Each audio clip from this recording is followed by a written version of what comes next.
We're live, pal. Welcome to Go for the Pin Wrestling Review Show. With your boys, Mikey Q and King V, aka Ember Moon Knight, aka Michelle McCool Running, aka Summer Ray Charles, Mikey Q and King V. King V, what's going on, homie? Give your energy and feed that vibe into the world. Mike, you still owe me a chopped cheese. I mean, hey Mike.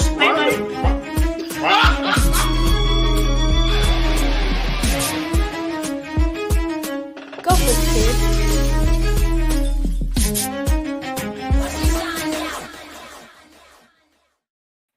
We're live, pal. Welcome to Go for the Pin. Where is DJ Knuckles? With your boys, Mikey Q and Oh shit, King V, aka AR Foxy Cleopatra.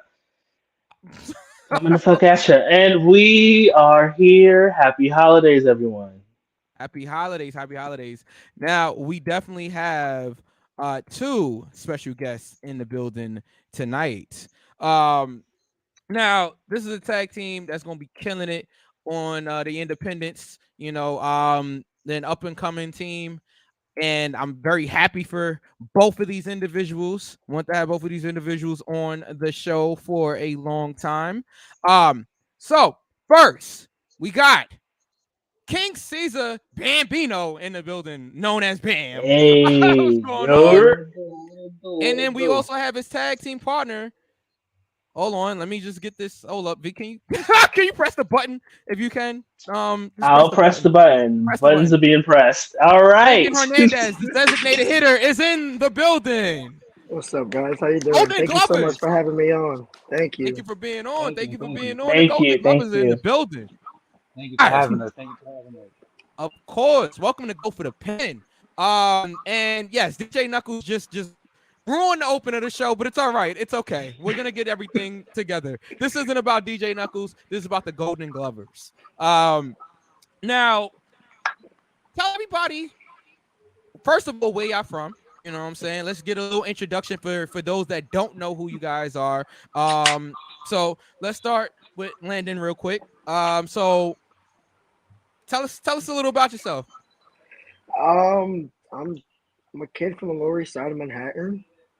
Just trying to live out his LES represent. Just trying to live out his dream. Been a diehard wrestling fan since before I could remember. My uncle Ricardo actually got me into it. And so just ever since, it's just been a dream and a goal, and it's just great to see everything coming to fruition now. And I don't know, it's still surreal, man. Like doing things like this, it's still surreal.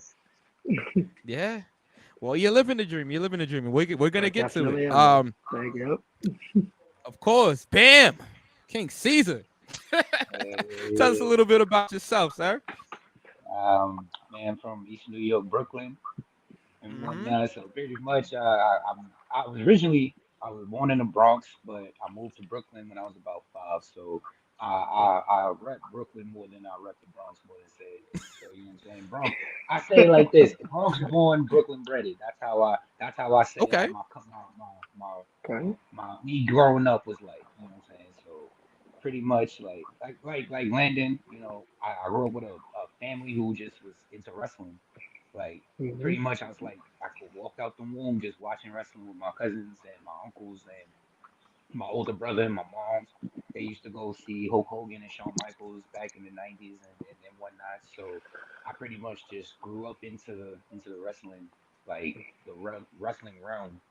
But like as I got older, I got more into like the indie stuff, and then I started to realize like it's more than one way to get into the wrestling game without having to get into wrestling. So like the older I got, the more interested I started getting into really wanting to try it myself. So growing up, I played all types of sports, but wrestling was like something I never really tried. So like as I got of age and I finally had the money to get into it, and I finally found the right school, I was like, yeah, this is the shot. This is what I gotta do. Nothing stopping me. So I went in from there. Okay. All right. All right. I mean, yeah, it's crazy how much of us like grow up watching wrestling as kids, wanting to get into the business, but it's like, how do you do that? You know what I'm saying? So Exactly. it, Exactly. we have Yeah. a. Oh, I'm sorry, guys. No, yeah, it's just a long, not long. It's just it's such a crazy world to want to get into. So it's just like, where do I find my band of misfits in a way? You know Yeah. what I mean? And Yeah. I'm Yeah. just Exactly. so happy that now I found a place where I can happily train and call people that I train with family now. I finally Exactly. found, because at the end of the day, you have to be absolutely crazy to want to get beat up for a living. You know what I Yeah. mean? Yeah. So it's Yeah. like Yeah. there's something wrong with all of us. With a lot of all of us, With like put all that of no, square all of circle. us. There's Yeah. something Yeah. wrong with us. But at the end of the day, it's like we find peace in that chaos. We find people that we love being around in that chaos, who love the same things as, and it's the first time I've been around a group of people who love wrestling as much as I do, who know more of wrestling than I do. And it's like, Hmm. okay, it's not just a hobby anymore. I see that it's an actual job. It's Right. it's something to get better at, and it's studying is real. Emulating is real, and I look forward to doing all of that. It's like I've said, my first day at the Fallout. This is the only job I've ever wanted. You Mm. know, and Mm. I've been crap at a lot of things, but like this is something that I've really been dying to do since I was a kid. So just trying to get here and just trying to find a path to finally be here is it's been a long one, but it's been one worth traveling. You Mm. know. Okay. V, Yeah. you want to jump in? Man, who and this is a question for the both of you. Who is that one wrestler for you that made you want to actually pursue it, or that one wrestler that you kind of want to emulate? Mm. Who's that one wrestler for you? Mm. Bam. Whoever wants to go Well, first. no, I mean everybody. It's pretty much like a known thing for everybody in the fallout that like Joe was pretty much like my idol when it comes to That's like your Goomba. the That's your boy. MLB or when it comes to this wrestling thing. Like that's like like that was like my first wrestler who I ever like. He gave me confidence growing up. You know what I'm saying? So it's like Mhm. I grew up like as a chubby kid, so I didn't know how to like handle myself or how to carry myself as like a chubby kid. So when I go home and I'm with my cousins and they're watching Samoa Joe on the Ring of Honor and TNA, I'm watching him how he carried himself like a smooth criminal. Like he's like like everything about him. I was just like, yeah, I want to be like him. So like like even when it came to just the way he talks, it's Mhm. like man, like he's smooth with it, man. Like Yeah. that was that guy. Okay. Uh, for me, it was Eddie Guerrero. Mm. Eddie Guerrero was Mm. just, especially being Hispanic, Hispanic growing up. It's you look for that guy, and the way Eddie did everything was so, it looked easy. He made me believe that I could be a wrestler. He's not that tall. Right. He's not. I'm not the biggest guy. I'm not 6 feet or anything, but he made it believable to me that I can do that. I don't have to do these high flying moves. I can still tell a story with my body and still, Mhm. have great matches, and um, just him not being afraid to unapologetically be himself. Yep. He could be funny, he can be serious, he can be an act, like he can be an a hole, he can do all these things, but at the end of the day, it was always Eddie. He always put his flavor on it, Yep. and he just made wrestling fun for me as a kid, and it's just like that's something I wanted to try to do when I grew up. My he was also my cousin's favorite wrestler. My cousin he used to meet me outside of his elevator and just scrap up with me as soon as we got out, and it's like that's how we wrestled. You know what I mean? Like it was always on site. It was Yeah. always on site. So it's like we wrestled, we did that, but he was his favorite wrestler, and like he was just it was awesome. Like I loved Eddie Guerrero growing up. Like he was amazing. You know. Nice. Nice. So, just to build on that, right? So, Bam. what was your favorite Samoa Joe match from I guess when you were a kid? And same question for Landon, but for Eddie Guerrero. Mm-hmm. So for me, I would have to say I wouldn't say one particular match. I could say it was pretty much two. So I Mm-hmm. would really say it was that Samoa Joe, Christopher Daniels, AJ Styles AJ triple Styles. threat Yep. match. That one, Yep. that one really like made me fall in love with how much of a bad guy Samoa Joe really was. And Mm-hmm. then the next one I would have to say would be him and Kurt Angle when Which him one? and Because there was a few of them. Yeah, so there I was few. so honestly, there's the cage match. When Kurt was trying to be on the MMA side, I wouldn't say it was much like that. I would say the first encounter back in what was like Yep. '07, the first encounter. Yep. I swear to you not, that was probably the first time I got in trouble trying to steal pay-per-view from like trying to like sneak pay-per-view just because I wanted to. Like, that's how bad I wanted to watch it. I was willing to deal with the consequences of like Yeah. sneaking the pay per view on. No one is gonna get charged with a bill later on that month. It's just like That $80 I'm sorry, bill. like you get what I'm saying. But that's just like you know what Yeah. I see what I need to see. If I can't watch TV for the rest of the month, I'm good. You know what I'm saying? Like Yeah. that's how bad I wanted to watch that match. So I didn't even care. I feel you. I feel you. I actually I think I have that match somewhere on DVD.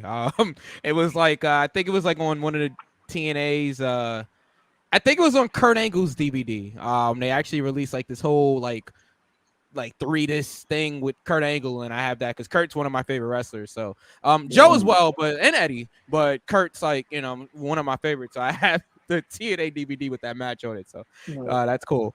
Landon with Eddie. Eddie, his match with The Rock, because my From mom, Raw.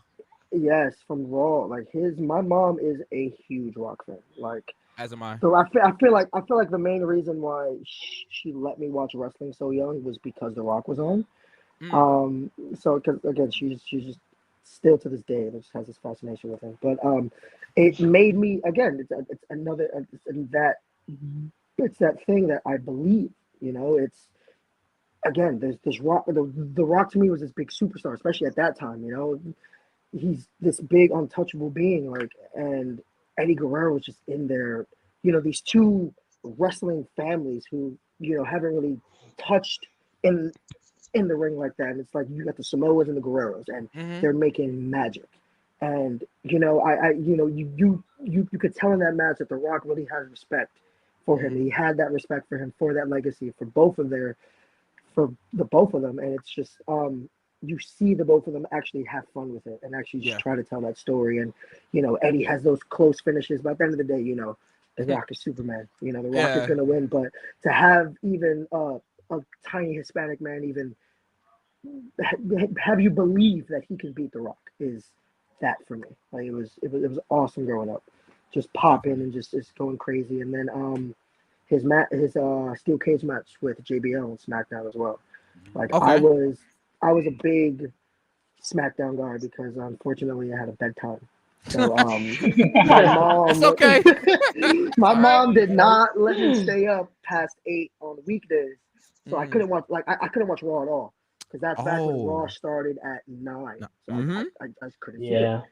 So It was the late for only me too. day, yeah. So the only Sorry. day I could stay up was Friday SmackDown. Was Friday for SmackDown. So that's all I watched. That was the only wrestling I had from Wow. elementary school. So That I was remember again watching that with my cousin and just screaming on the top of my lungs, Eddie, do not jump off the cage. Just get out. Just get out. Just get out.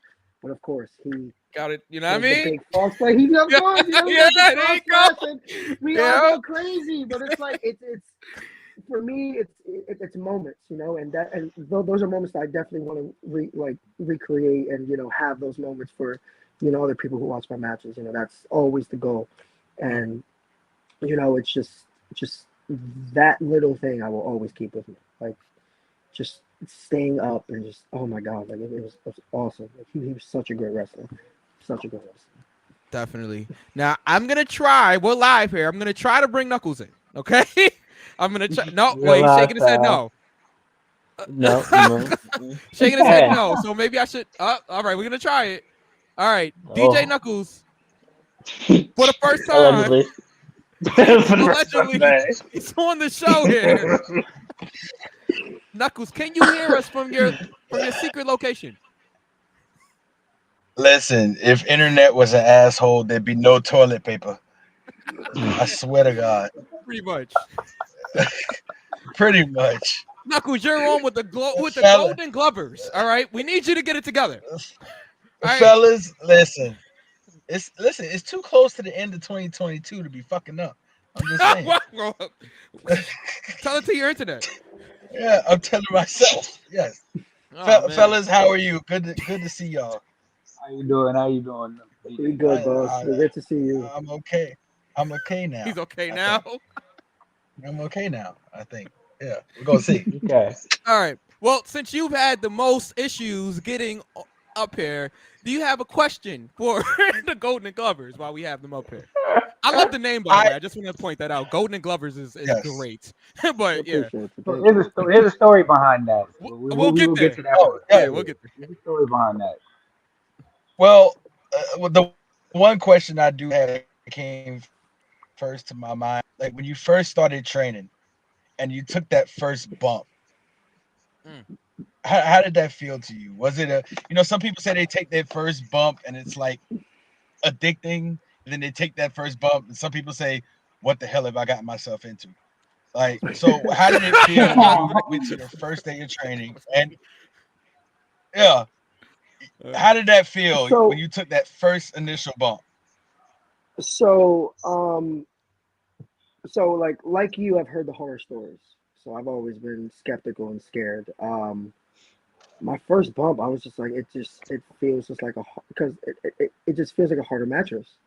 I was like, I can do this all day, and it might be weird, and now it's weird. Like taking bumps alone suck. But when someone's when someone's giving you a slam or someone's giving you the bump, it doesn't hurt as bad. But I don't know, it's weird. That's really weird. Great insight. Yeah, like with me, it's like when I first took my bump, it wasn't. I wouldn't say it was like an off shit moment. It was more like you know what, I could dig it. You know what I'm saying? Like this is something I know I can handle. So I wasn't really like. Because like Landon said, like I heard the horror stories, like everybody talking about like it's you take that bump, that initial bump is like knock your breath out, you end up bruised ribs and whatnot. So it's like that's like don't get me wrong now, like there's been days where it's like I don't hit the ropes and dumb shits don't hurt. So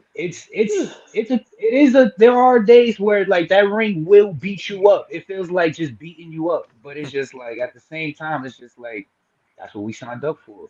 That's what we came in here to do. So if you ain't want to do it, you know what I'm saying? There's other, you know what I'm saying? Like there's nothing stopping you. Like on top of what Landon said, you have to be a special type of crazy to want to keep doing it on top of it again and again. So and I call it fun to me. So I don't mind it. Yeah, exactly. That's the thing. Like it was, for me, it was a realization as well, where it's just like if it hurts, it hurts. Like this is the only job I wanted. Who cares if it hurts? You're gonna have to get used to it because this is it. Like another wrestler I love is Foley. Like I love Mick Foley. Like a quote he says that I like take with me every day is, I hate the slightest ounce of pain, but I know I have to go through a lot of it to get to where I need to be. I have to, to where to be at the spot where I want to be in this business. I have to go through it, and I've already signed my contract, and I'm good with that. I've made my peace. Okay. Well, before you get to your first bump, I want to know the process behind even starting to train. So all right. So there's kids. You wanted to do this. How did you go about doing it? How did you go about finding a school? How did you guys both get into this? You want to go first, man, or? Yeah, mine is pretty short. So pretty much, I started getting into it. I wanted to look for schools when I was like in college. So I want to say around like 2014. I was up in Albany, so I started looking for schools up there. I tried to get my foot into a few schools and like see what it was like, but nothing really stuck.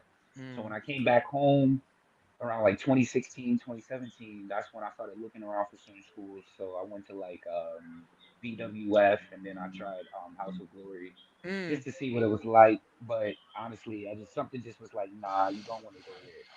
So lo and behold, shout out to the Job Potatoes podcast.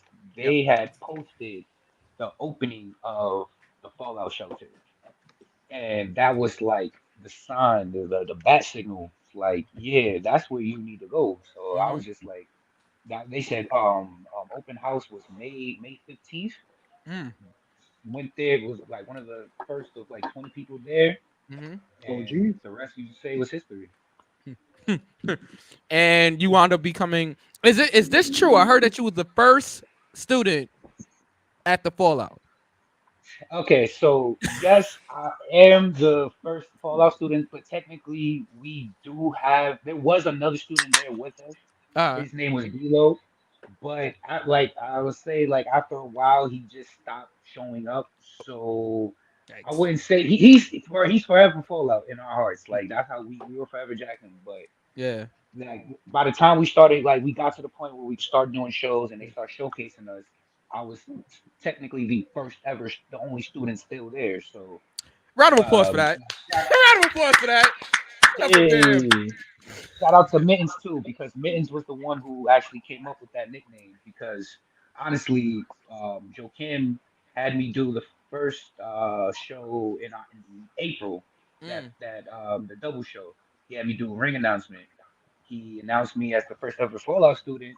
Mittens just came out of nowhere, OG chant. So that's just how I ended up getting that. So shout outs to you, Mittens, Shout to for Mittens. giving Love us that Mittens. nickname. I run into Mittens randomly. Like it. Name any random wrestling show. Mittens is there. He's there. Mittens is there. Right. It's just He's like there. he's got everything planned. It's like, bro, are you booked? Like, what's going on, huh? Exactly. Nah, Landon. my road. Wow. Oh my gosh. It's been a it's been a long one. It's I so see Anthony basically Gamble in the chat. Shout to Gamble. I've been I've been trying to do this for wow, for I think at least 2016. I went to it's always she's not gonna like this. It's always been a fight with my mother. You know, she's an immigrant parent, so it's like, you have to do this a certain way. You have to go to high school, you gotta go to college, you have to do this. That's how she was raised. My mom, thankfully, she's my superhero. She uh started her freshman year of college, got pregnant with me, everyone said it was over, graduated college with my little brother in her stomach, and she's my rock. Wow. But for me being her oldest, she, wanted the best for me. She didn't want her baby to get hurt. So I tried going to Gleason's at first. Um, you know, I was still in college. My mom had this rule that since I was in college, I couldn't wrestle. You got to focus on that. Unfortunately, circumstances happened. I dropped out of college, and now that I wasn't in college, hey, you can't wrestle because you're not in college. Right. Makes no sense, but it happened. I had to make my path. I met this wonderful woman, Megan. She's amazing, and talking to her, she basically showed me that, hey, all of these problems and tribulations that you're going through, you want to be a wrestler, you want to do this, you just need this, and you can do it. She showed me that there's a clear path. Everything isn't so far away as I think it is. you know. So she helped me get a job, and within 3 months of being with her, I was in a tryout ring at House of Glory. Nice. Already there. I spent my couple months there. It wasn't for me. Thank everyone there. Thank Red. Thank everybody for giving me the opportunity and stuff like that. But it just wasn't for me. life happened, quarantine happened, took 2 years off, and just got tired of telling people what I wanted to do. I got tired of saying, hey, I'm in this spot, but I want to wrestle, I want to wrestle, I want to wrestle, I want to wrestle, and it got tiring for me, So then, thankfully, I found Fallout, and saw that they, were actually, a small school, a small upcoming school, and something that I wanted to be a part of. I wanted to be, I felt like with House of Glory, I was joining something that was already established. I wanted to, with Fallout, I saw something that, I can be one of the first people to be on the map with them, build this somehow, some way. And I just thought that was my path. I found that was my way. And my first day there, I felt nothing but welcoming arms, and it felt so great to just be a part of that, and felt great to just feel something different in the wrestling community. It wasn't kill or be killed. It was very welcome, and let's bring each other up. It's not just me going into wrestling at first. I thought it was me, me, me, me, me. Like, no, it's everybody. It's everybody who gives you an idea. It's everyone who offers you a spot. It's everything that everybody does, and it's just it's more of a team effort than I thought it was, and I didn't realize that until I came to Fallout, and I'll always be indebted to the people that I Fallout, to the people who pushed me to be where I'm at, and Shout out to Joe shout out Kim. to Joe Kim, shout out to everybody. Dave, Dave was the like, first person that talked to me on my first day, and I will never forget that, man, ever. Shout out to Dave, definitely. Shout out to Caps, all the Well, captains. everybody. Like, much love to all the captains. Like outside of the coaches, those are the guys that always making sure, like, yo, That push us. like they make sure that like everybody is on point. Outside of like it's like they don't even have to act, like the coach don't have to tell them. They just do it themselves. You know what I'm saying? They Kurt, make sure like Gamble, they all take their responsibilities and their roles like to the T and whatnot. Like Dave, Gamble, they always hitting us up. Kurt always making sure we're good. You know what I'm saying? always. we had Dave and KJ on the show not too long ago. Those guys, I love those guys. I think Jordy's still I mad can't at me wait. though. I can't wait to But get in that's the what ring it with is. them, man. Yeah, that's the goal right there. Like we That's wanna the goal. Scotty one of Ricans and Golden want- Glovers. I'm with it. I want. I'm with it. Right. I got a little taste of David Maryland. I want more. I want more. I gotta tear it up I here in told New you, York. I appreciate what he did to my mans out there in Maryland too. So we gotta work. We gotta get something. Get that back. We gotta get that back. Like I appreciate that. I appreciate Listen, that. it was a hard fought victory. All right, he fucked me up. Yeah. Me up. Yeah. B. I had the question and I lost it. Damn. Knuckles, Come you got back one? to me. It was All right. If you don't, I'll keep going. Okay.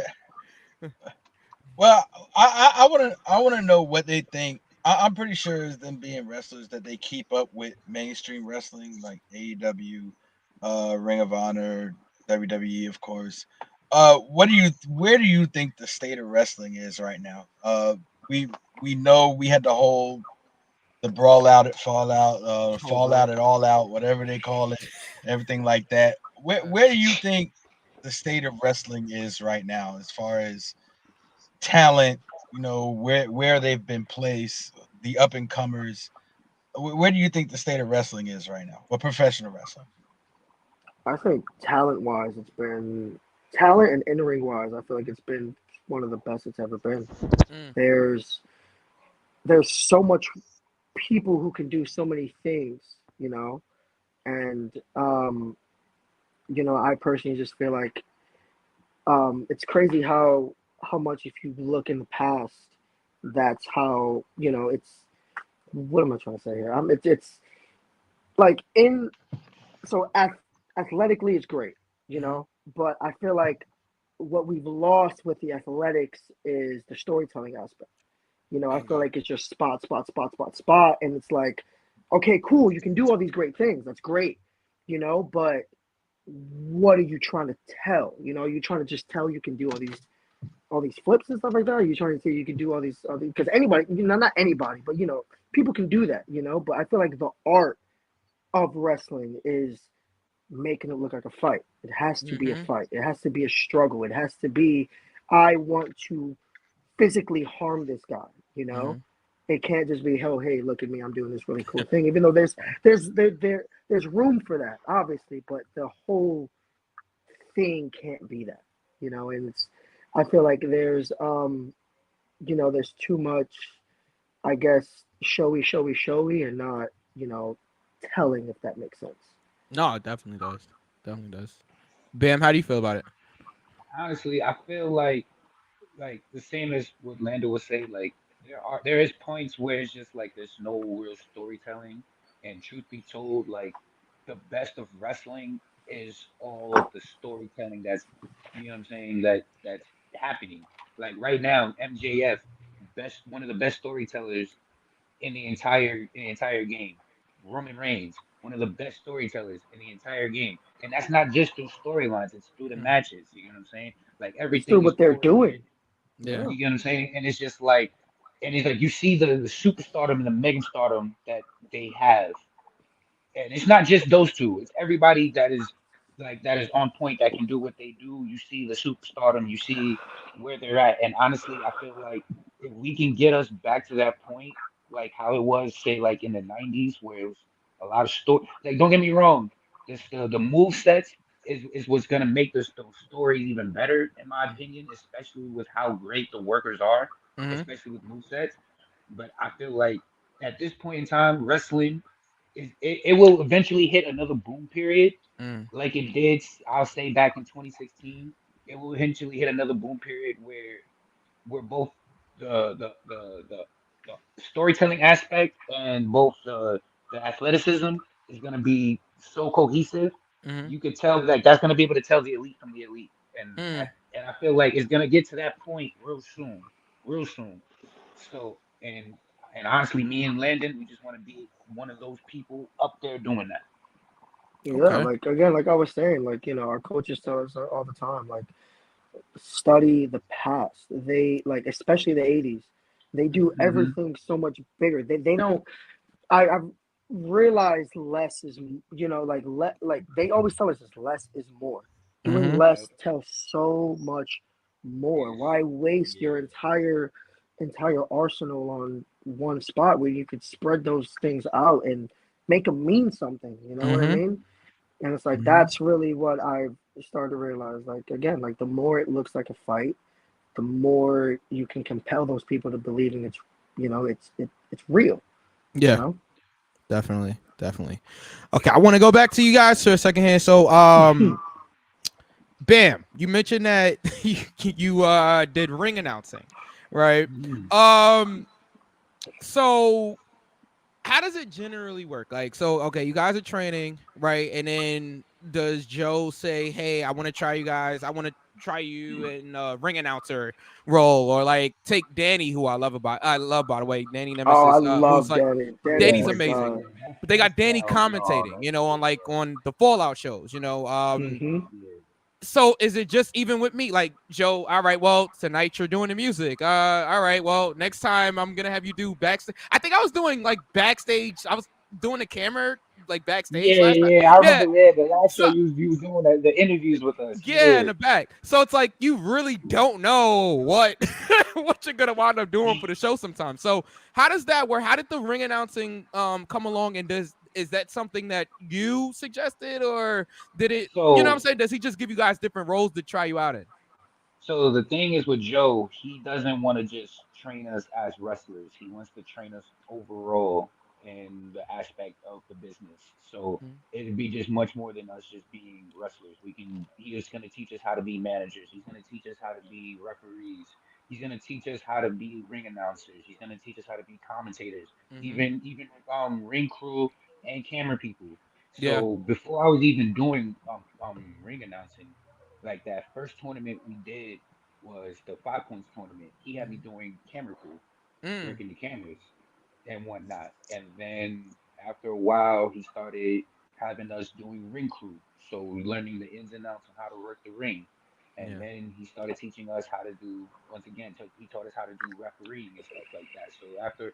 So I would say around last October, not this, um, not this last anniversary show, the last anniversary show we did out in Jersey. Mm-hmm. That was like the first major show we had with the school. So Joe felt like it was a good time to like try us out as like a whole. So he gave Gamble and Kerr the pre-match, and then Yep. he had D'Lo referee their match, and he had me ring announcement. Mm. So that was pretty much his first test to see if like what we was able and capable of as far as being out in the crowd and representing Fallout for the first Mm. time as a unit. So, and mind you, it's a lot of tests that they put us up to that we probably wouldn't even notice. But it's just how Yeah. we execute it and how we go about it. It's just how is if they could tell if we did good or not. So pretty much that was like a test, and he seemed to like how I did that first time. So then that grew from that show in October to that first show in April, Mm-hmm. and then pretty much he had me pretty much doing ring announcing for all the Battle Club shows for the rest of the year. That's just a way to Yep. show my value outside of just wrestling. Yeah, I've also done bookings for as referee as Mm-hmm. well. So I've done other jobs outside of wrestling, outside of Mm-hmm. having wrestling matches, and it's like proven. It's actually fun. Don't get me wrong. Like I love wrestling, Mm-hmm. but if there's ever a point where it's like, yo, I need to ref, I have no problem doing that. It's fun. I love it. You need me to commentate. I'm willing to learn, and I'm practiced it, and it's fun. I need to ring announce. I've done it. It's fun. And once again, like those were things like I was never thinking about doing when I first came here. When I first Mm-hmm. started, I was never thinking about, oh yeah, I want to be a ring announcer. Or I want to try to be a ref. Like my mindset was, I want to be a wrestler. But Mm-hmm. he's changed that mindset and molded it to a point where it's just like be an asset, be Yeah. valuable. Don't just be a wrestler. You know what I'm saying? Right. Don't be a Right. one trick pony. Mm-hmm. Mm-hmm. Landon, you have a similar story there, like. Yeah, of course. Like, it's I see it as paying your dues. It's Right. always pay your dues, but it's I guess part of the reason why my mom was so scared of me doing this because you can really get hurt. Mm-hmm. Obviously we've seen people be paralyzed, God forbid die in the ring, but it happens. Yeah. But the reason why, I guess I'm so thankful with, Joe giving us these opportunities. I've been bell guy, I've been, Mm. ref and stuff like that. But it's like, again, this is the only job I've ever wanted, whether that means me being in a ring wrestling, whether that means me being referee, whether that means me being announcer or backstage guy. I'm in the business. I Mm-hmm. don't care what I'm doing. You know what I mean? So it's Yeah. just like, I'm just happy to be a part. I'm just happy to play a role. So the fact that, someone is so willing to, I guess, teach me these things and want me to have a career just outside the ring, because that ring stuff isn't gonna last forever. You Right. have a bump card. Yeah. You Right. have a certain amount of bumps that you can take before it's your last one. So, the more the more you know how to do things just related to this business is more more value to you. You know what I mean? Mm-hmm. So it's just like you can do all these other things. Like, I had a shoulder injury earlier this year, so like fortunately I couldn't wrestle, but it's just like, I could still be runner. I could still help set the ring up. I can still be Yep. bell guy. I can still communicate and stuff like that. So it's just like trying to be an asset as much as you can. That if you really do love this business, no matter what job you have, you will be happy. Yep. And that's just something I try to tell myself every day. Like, it's great to be in the ring. It's great to be in front of that crowd. But at the end of the day, anything I do in this business, I'm happy with it. I Yeah. can I can be proud of myself knowing that my name was on something. That hey, I helped set that ring up, or hey, I helped with that match somehow, some way. No, definitely. I mean, and it's crazy because just as like you guys were talking, and I'm thinking of all the little tests that that you get sometimes, and you guys have both mentioned like you've done like ring crew and everything like that.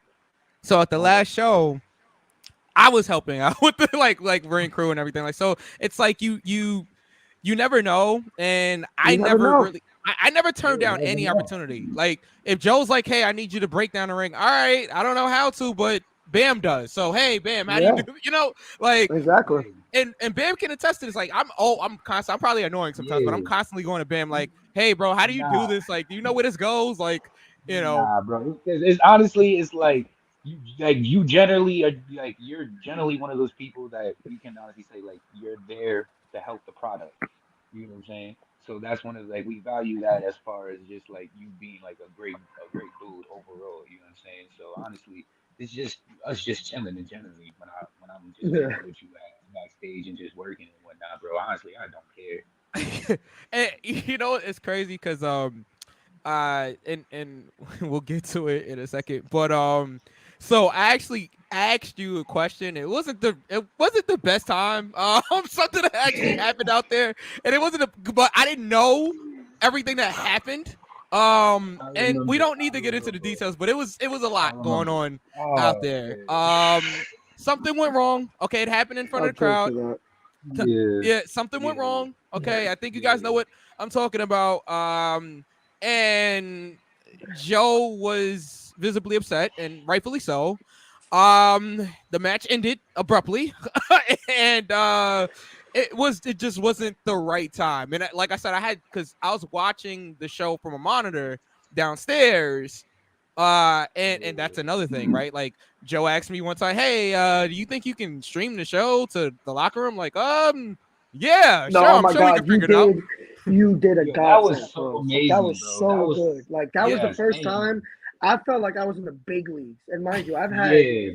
4 matches. It's yeah. oh my God, that was amazing, bro. That More was to Like come, so you good. guys. Thank like you for that. everything like you No like problem. honestly, like I said, like on the production side and how all you guys come together to help, it's like honestly, it just feels like it's something special, It's a team honestly. effort. Like It's and it's it's it's, just it's a like team from effort. all the other promotions that I've honestly have worked for, Yeah, like nobody's doing what you guys are doing we as appreciate far that. as like Thank you. the whole production side and just taking care of the talent. Like Yeah. mind you, in my short career in this lifetime, I'm telling you, this is something that's top tier. Like I always give praise and appreciation for you guys for that. Hmm. Thank you, thank you. Hmm. We know we appreciate it, we really do, and that's really the point of this show. Like so when me and V started this show, how many years ago now? Like 2 years ago now, maybe going on We three, are almost on year 3. almost on year Wow. three. Wow. So Congrats. yeah, so when we started this show, it really was because we had a love for wrestling, have a love for wrestling, and we wanted to talk about it and do something different. Like we wanted to show a voice or let a voice be heard that is often forgot about, right? Like Yeah. Yeah. Black and Hispanic people, we don't get to really have that presence in this field. So, shout out to the Jabba Tears podcast and a lot of other podcasts, that's GG for the win, and a lot of other podcasts that's doing great things. But if you look at the overall like scale of everything, there's not a lot of us, so it's a very small number, and especially with what we do, I really wanted to try to push the indies and push the up and coming wrestlers, because at the end of the day, you guys are the one that's out there grinding night in and night out, really making a name for yourselves out there. And so that's why we want to just have this platform, so wrestlers like you guys can come on and promote your stuff and just get yourself out there and get yourself over. So because I feel like the rest of the world needs to see this. We need this. So we're never gonna stop trying to put on for guys that deserve it, guys and girls, everybody that deserves it. So we appreciate that. And speaking of making a name, right? So the Golden Glovers come together, right? You guys have been working at the Fallout, training at the Fallout. You guys had a couple of matches, did a couple of other things. How does the Golden Glovers come together? Um, Literally, it was just a training night, and I don't know if Knuckles is gonna like this, but we literally just came together about our love for the Mets, Yeah. and Yeah. we are That's both literally how it all began. It literally and diehard it, Met fans. Like, you know what I and this mean? was Like, literally like before. This was represent. literally when we was going in the middle of our heat streak. Like we was going Yes, hard. right to this Like you could not tell us nothing, bro. Like we was Knuckles, yo what?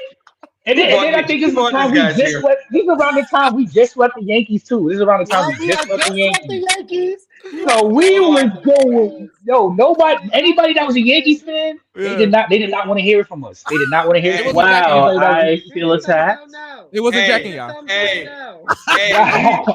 hey, we beat y'all when it mattered in the Subway Series in 2000. Oh So Whatever, whatever, we beat y'all whatever. when it I You mattered. feel got Mac. attacked. You guys are happy. man. I Hey, You got Judge Mac. don't worry. Me and Gamble go back and forth over the Knicks and the Nets all the time. So don't don't worry. Knicks all day. Sorry, I'm a Knicks fan Okay, Yeah, too. I get Let's it. go. I get it. okay, Let's Who go. okay. who's been Let's on a go. 10-game winning streak?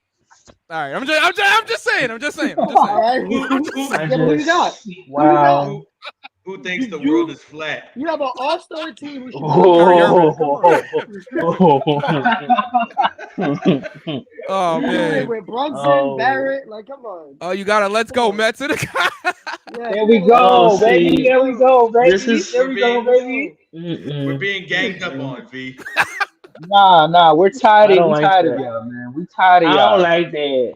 I don't Nah, like we, I we don't that. gotta like tighten that. Oh up. yeah, let's just And you see yeah, what we just did this off season too, man. So Oh, we just pulled the y'all on y'all. So don't get mad, listen, man. listen, That's all I'm listen. And saying. mind you, everyone's mad now that we're signing all these people. We are becoming the I don't know.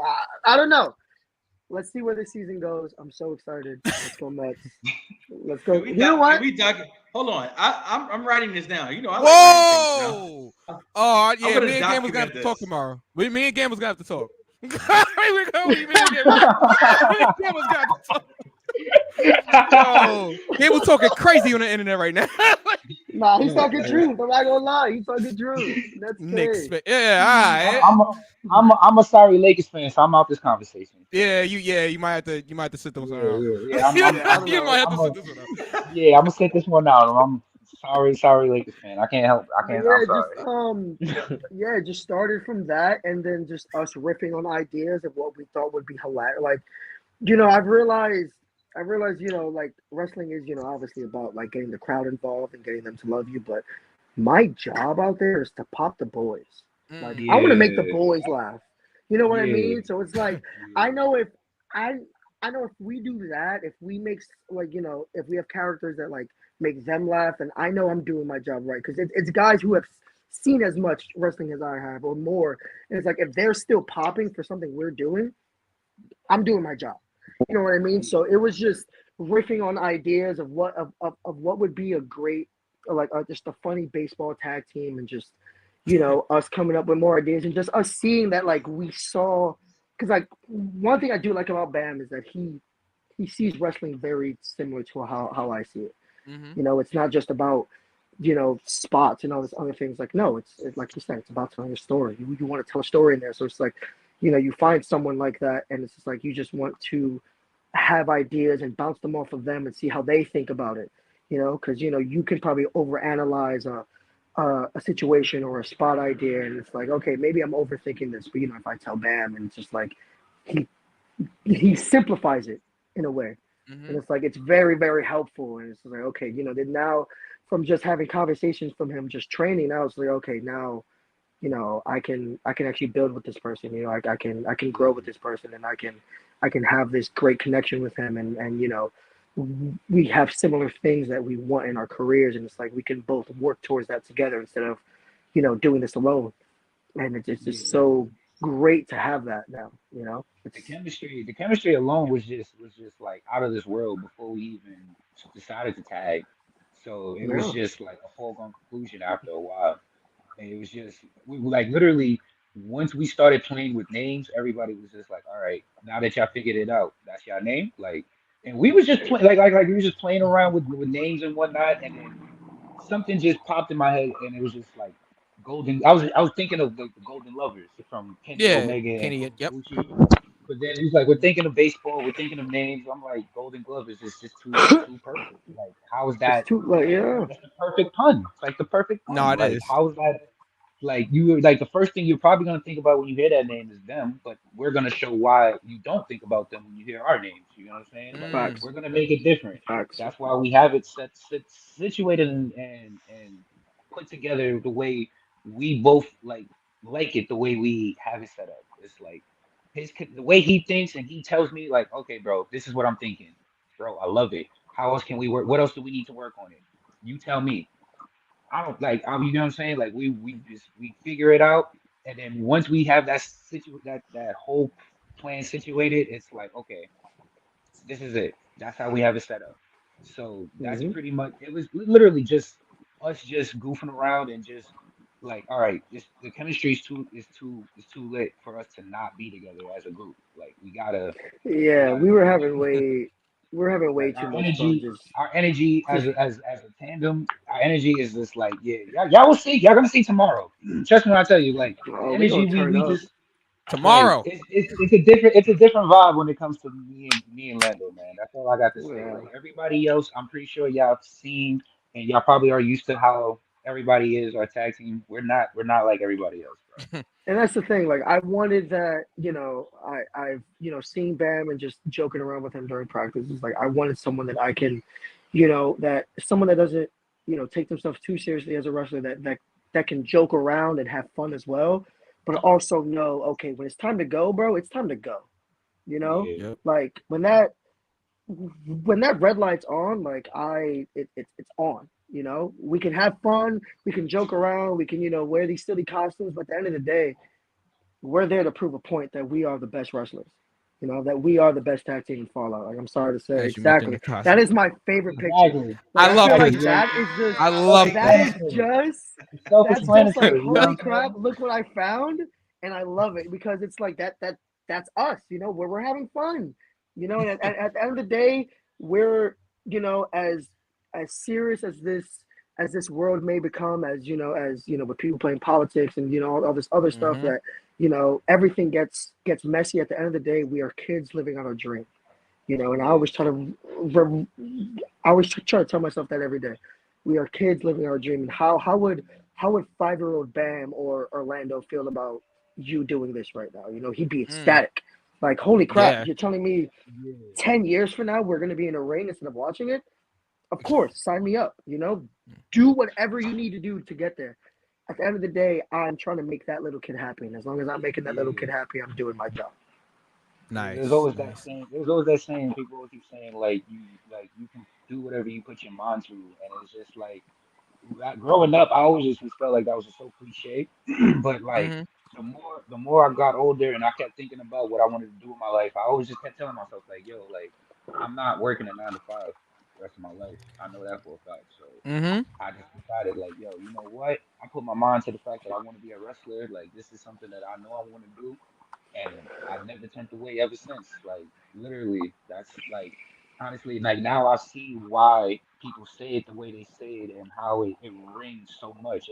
As much of a cliche as it sounds, it's like it means a lot to chase your dream and go after what you Hmm. want to do, and you feel yourself knowing that you're good at what you want to do in life. And then you have like-minded people like Lando who literally grew up the same way you did. They had the same upbringings the same way you did, and literally have the Hmm. same exact mindset. So it's just like that's my clan. These are my people, and we're gonna like as a group, we gotta be successful together. That's just how it is. Yep. Yeah, like Bam said, I've had so many people tell me no, that this is dumb to do, and it's just like Hmm. once you find what it is that you want to do, no one's gonna stop you. And I'm just happy and proud to just be here. Like it's I've had family members tell me it's dumb. Like what are you laughing at me? But at the end of the day, like once you know what it is you want to do, you're going to do everything in your power to prove them wrong.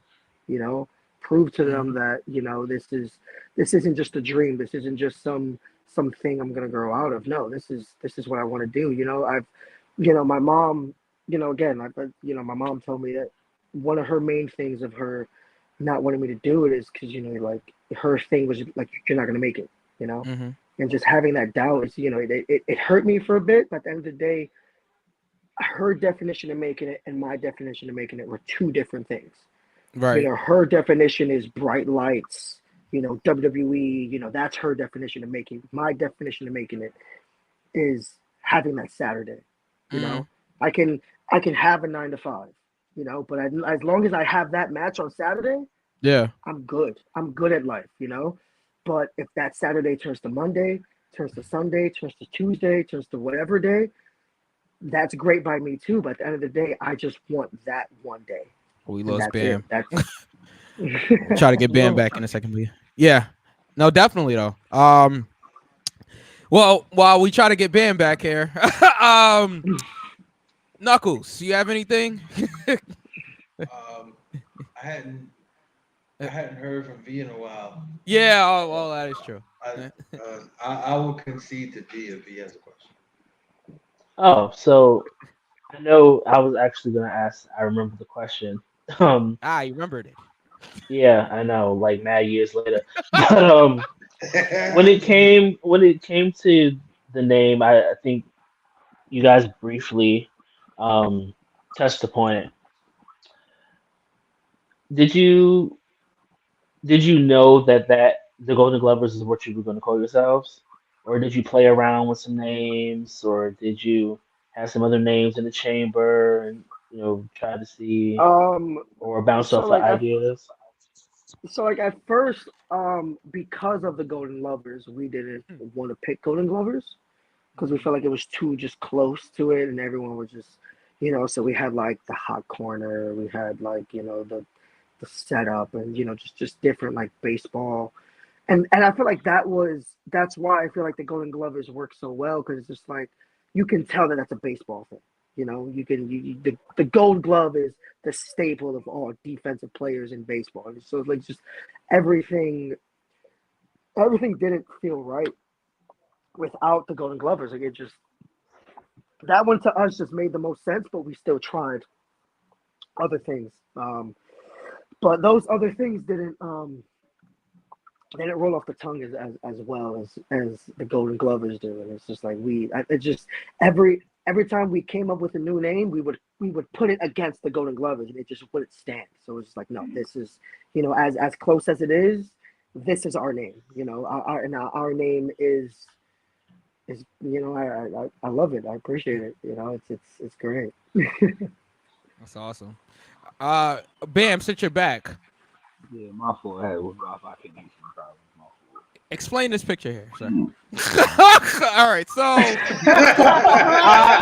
my God! Crazy. Wow! You did not have to do that to him. I'm leaving. I'm going. He wasn't expecting I'm that not a one. part of this. I'm not a part of this. I'm not gonna hold you, bro. Yeah. I That was was getting wild. chewed. I was getting chewed the hell out by Joe Kim. Oh, I remember Bro, that Not I've been too game. long after he I've just been came there. out, because I had messed up on somebody's introduction, like right before he came out. So Yeah. I'm sitting here looking at Joe Kim chewing me out while he's walking out doing his entrance, and Boy. and it's like Joe Kim. It's like, honestly, it's like you don't never want to disappoint Joe Kim, but when you do, Yeah. it's like, damn, I really messed up. So it's like that was a situation where I was just like, I'm trying to like recollect myself. Yeah. But it's just like in my mind, I'm like, I know he's pissed off at what I just did, and I'm trying to make up for it. But yeah, like that was just like literally a bad off guard picture right there. That Right, was because a if you bad off guard. Like Joe Kid was literally just chewing me out like 2 seconds after before he came out that ring, and he just went back on like, hey, and back to the match and whatnot. yeah, Like like nothing. nothing happened. It's like, yo, I don't know how he do it, but he is like, damn, Boy, you don't never want to mess up when you're doing Joe Kim shit. if you Not see even my for a face, fact. I'm like, oh my God. Like, because I'm doing It's like music, I think, for disappointing. that It's like shit. disappointing your dad at the same time. So it's like damn, like I fucked up, but it's just like at the same time, it's like don't mess up again. So it is just like, you know what I'm saying? Like that's literally like I know exactly how that played out. I did not Yeah. know somebody took a picture like that until, oh damn, bro. Oh. Oh, so you never I seen was this? I was doing bad that day. I was doing real bad. I, Oh damn. so Bam, I could say this to you because you're here, right? So that night, right, or that afternoon, we all was like messing up, bro. Like I mean, because I think I was doing music. Like I think I messed up something with that, and then let's not even talk about the anniversary show. That Survivor the Fittest match. But and we can talk about it here, since you're here, right? But that's you. Oh, so it's you I gotta blame for that. Yeah, it's me.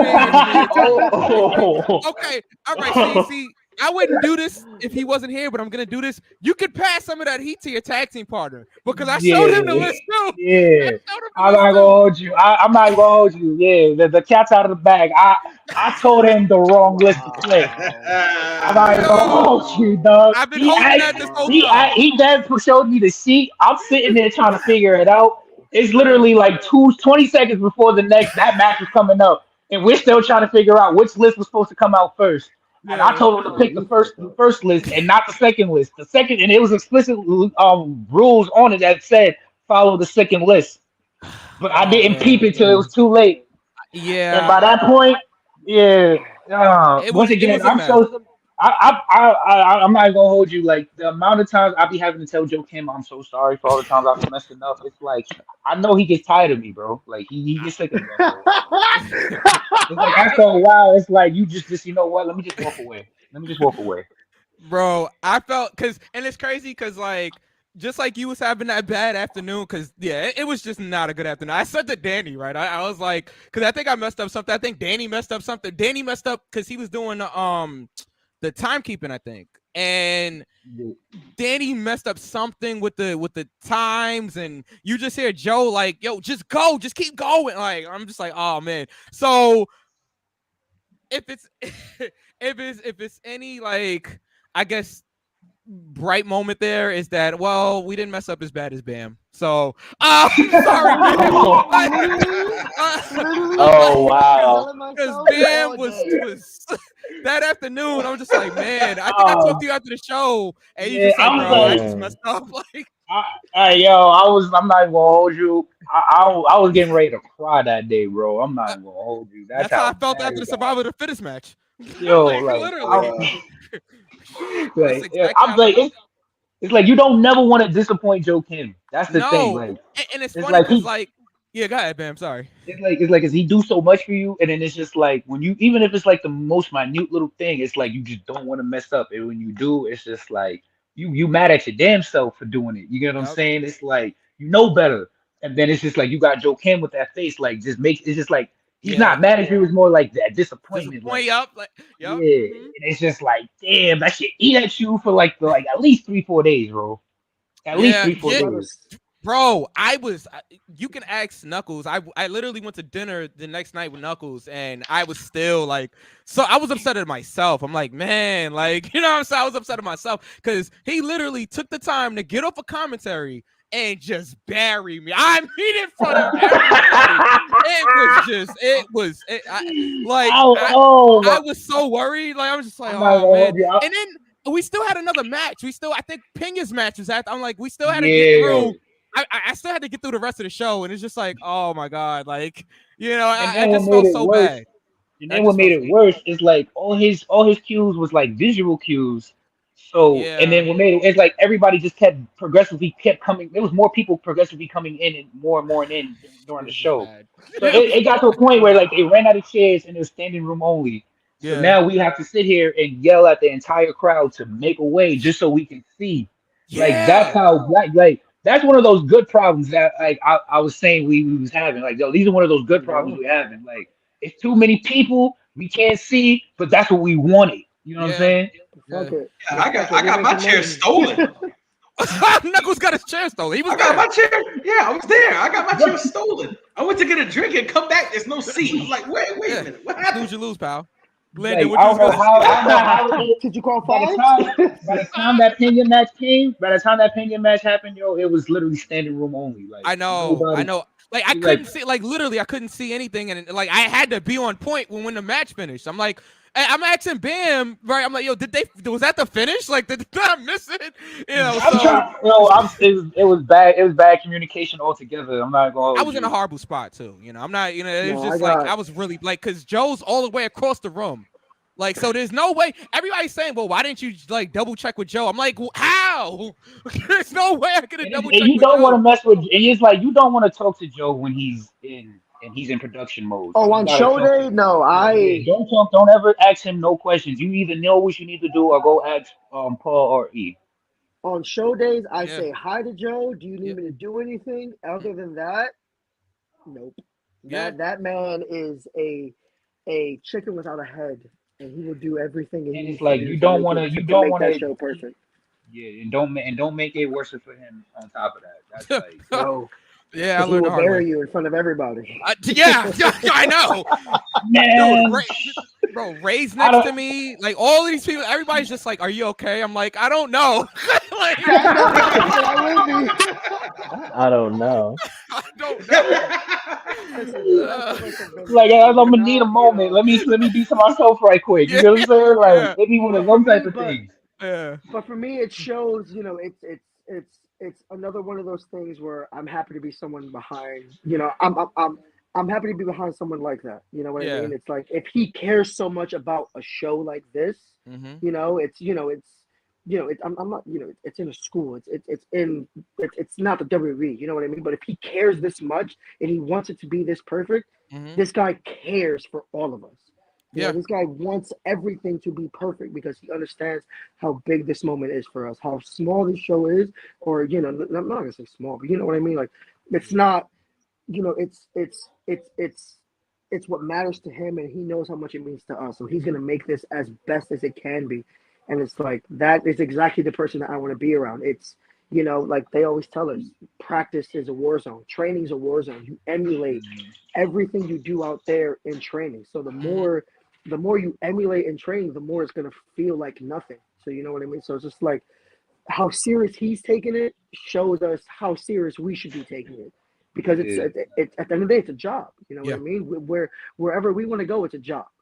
So it's whatever we have to do to make every show feel like the show. You know what I mean? Every Hey, every Battle Club show I'm a part of, that's my WrestleMania.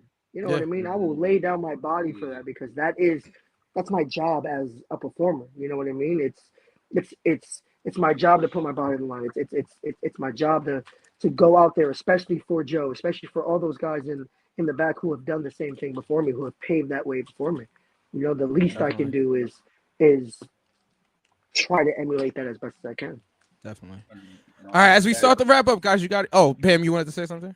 my fault, my fault. Yeah, I was no, gonna go ahead. say Go ahead. Go ahead. like what he puts out there is like he has this I would say like a Paul Heyman ECW type of thing Mm-hmm. where it's just like I wouldn't call it a cult, but it's more like to family where it's just Hmm. like yo Mm-hmm. he's gonna put the motivation and that battery in your back to want to run through 80,000 walls.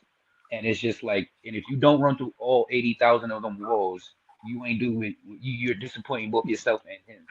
And it's just like the way he has it set up is like he said, Battle Club is our WrestleMania. You know what I'm Mm-hmm. saying? Like we are at that point where we haven't been able to like showcase ourselves in Battle Club, but we have gotten the chance to showcase ourselves in Fallout. Yep. And he and Battle Club is gonna and he's making it to a point where Battle Club is the goal. Where once we get there, that's how you know like you like you've made it. You know what I'm saying? So it's like that we like Fallout is NXT, Yeah. Battle Club is WWE. Once you get that call up to WWE, that's how you know you made it. So once Joe Kim gives you that hit up and tells you like, I'm yo, sorry. like, Hold on. Is Yo, somebody being chased? yo, no, Is the because they fire looking for department? you. What's going on my here? fault, my fault. I had to find the target copy. Scott Steiner or so? What's happening here? It's that 33 and Oh, the that's third, Siren. bro. I'm sorry, Bam. It was a little Relax, distracting. Nah, man. nah, it's cool, it's cool, it's cool. That was me. That was me. That was me. That was me. I don't know how, bro. And it's like I live on the top floor. I don't know how it travels that Bro, high. I It's heard crazy. that, bro. I Yeah, heard we that we shit caught it. so clear. Yeah, I was looking Yeah, around like, I was no selling it at first, and then I was like, all right, louder and louder and louder. Wait. They're looking for me now? Like, Yeah, yeah, like I'm like, dang, yeah. what? Damn, that was on me. That Okay. was on me. No, that's all good. But Nah, but yeah. yeah. So it's just like when it comes to like us wanting to go all out and just put on like the best all out shows possible, because those are like our and those are our takeovers. That's the Mm-hmm. way hmm he has it set up. That's how he has it put in our mind. Like you put on the best shows for Fallout. Imagine what's gonna be like once y'all get to Battle Club. and then y'all get the chance to go up against the likes of Harlow and Steve Pena, Marshall Slamovich, and whatnot. Everybody that's established. Darius Carter. You know what I'm saying? Like he'll have us go up against people like that. Oh my Mysterious God, Q. Darius. Like he's had a couple of our classmates go up against some of these guys on the main card. So he's had Gamble go up against Mysterious Q and stuff like that. So he wants it to a point where we're all on that card, on that Battle Club card, and we're all from Fallout. You know what I'm saying? Like he's building towards the future. He's building towards us. You know what I'm saying? Like and like that's why we want to go so hard for him. That's why we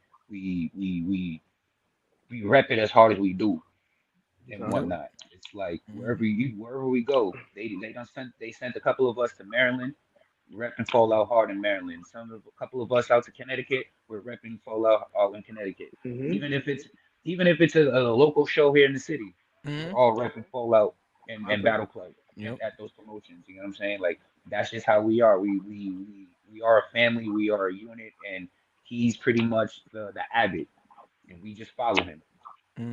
It's crazy because it's the first place where I've been to that there isn't a ceiling. There's a sky. You know what I mean? I like that. There's everything you can do. Whatever you want to do, you can do it. You know what I mean? I my first crowd match was my Fallout match. Was my first Fallout show in September. And already from September, tomorrow's gonna be my third state that I've wrestled in front of a crowd.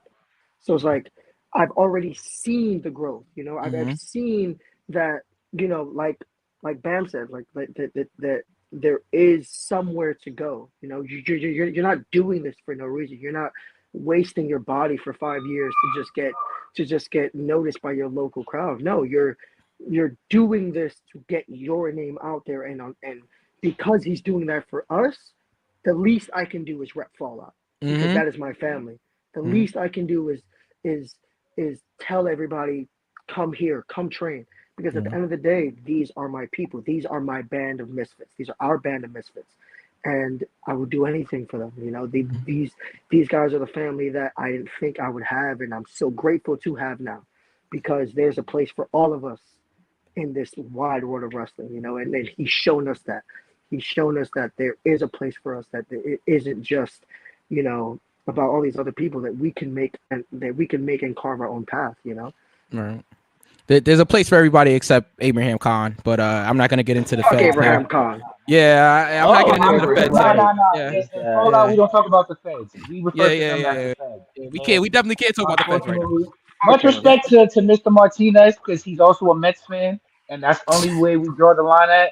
But outside of that, they a bunch of feds. We don't. They are. Yeah. Every last one of them. Hey, would you guys want to get in the ring with them? With Federated? Oh, of course. On behalf of Fallout and all the nonsense they don't put us through the last year and a half, especially because I'm the first ever victim of Federated. Believe it or not. Oh wow. Okay, so where was it? The actual anniversary show in Jersey. Okay. Where I pretty much got jumped by O'Shea Edwards and John Davis. Well, I ain't say jumped. I got beat down by John Davis. And Mr. Martinez just sat there and watched me, like, you know what I'm saying? And it's just like, ever since then, I ain't never trust Federated, honestly. Yeah. I got a couple licks in on Abraham Khan and that Survival of the Fittest, but that's the most. But I definitely want to get back in the ring with them. They deserve a royal ass whooping. Oh yeah, all of them. So I can't wait to be the one to give it to them.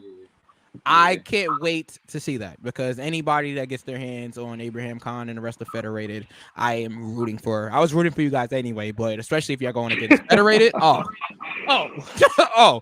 just let me get a shot in on Abraham Khan. If you I told Jordy this too before. Like, if you got save some just for one shot on Abraham Khan. He's crashed this show, guys. I don't understand how he was able to do it, but he crashed the show. Okay, we're just sitting here live. He crashed the show, and then when we're doing the pre-show, for the anniversary show, the last one that passed, because Go for the Pin had the official pre-show for for podcast for the anniversary show. Abraham Khan finds himself on to this show. I don't know how he keeps making it on here, but I'm gonna tell you this. He's gonna get what he has coming to him. If it's not you guys, somebody's gonna get Abraham. Somebody's gonna you get wanna know what his Abraham. thing is? You wanna know what his thing is? He's always talking about seeking virtue. He's just seeking clout. That's pretty much what it is. He's just it's like, and then he got Rem with him too, and it's like it's like Rem is my East New York brother too. So it's like for him to be in the same hood as me and he's repping that, honestly, I can't even fathom how that happened. But yeah, if you see him like I don't know, down Pennsylvania, you might have to have words with him. Yeah, might just sorry, Rem. Just have to ask you a couple questions, dog. That's it. Oh, you just want to talk to him. I just want to talk. It's talking now, business later. Yeah. You know what I'm saying? You know what I'm saying? Yeah, Because say, brother. they feds. They're the feds. Once again, they're the feds. So, like I said, I just want to ask some questions. That's all. Oh, okay, makes sense. Yeah, say, brother. Say, brother. Can I come and ask you a question? Guys, as we wrap this up, I want to know if V and Knuckles have questions for you, because we got to get to this match that you guys got coming up tomorrow night from Ridgefield Park, New Jersey, at the Mecca. That's 106 Bergen Avenue, I believe, is the correct address. I just want to make sure, but I know it's Bergen Avenue, but I just make sure it's 106. You guys got any questions for them while I get this? Yeah. I'm gonna ask my question here. So, for the both of you, when it's all said and done, you get to a point where you can look back on your career and ups and downs, all of that. What do you want your legacy to be? I want to. I've told people after I've hanged up my boots and I've done my time with this wrestling thing. I actually want to open up a wrestling bar, just to get everyone to hang out and just have pay-per-views, have old wrestling just on the place, and That'd be awesome. have a great That would time. be And dope. also a school. The main reason I've also I kind of want to be I want to be a history teacher as well. I've loved teaching, so it's just like teaching things that I'm very passionate about. Like I picked history because as a kid I've loved Assassin's Creed. Assassin's Creed is probably my favorite game, and it's just like I loved how I hate how kids find history so boring nowadays. Everyone's like, oh, it's so boring. It's just this and that. But it's like Assassin's Creed was the first game that, for the first time, I saw history as fun.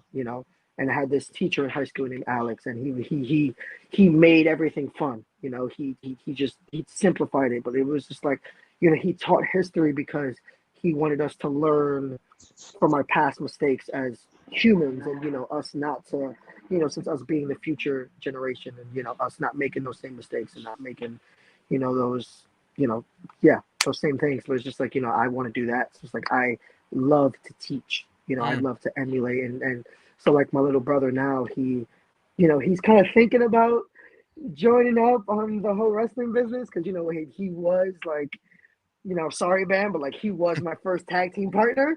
You know what I mean? But it's just like, I want to get him in a ring so that I can, teach him everything. I can teach him how to properly take a bump. I can teach him how to do this. And it's just like, I love teaching, and it's just like that. I feel like is my purpose.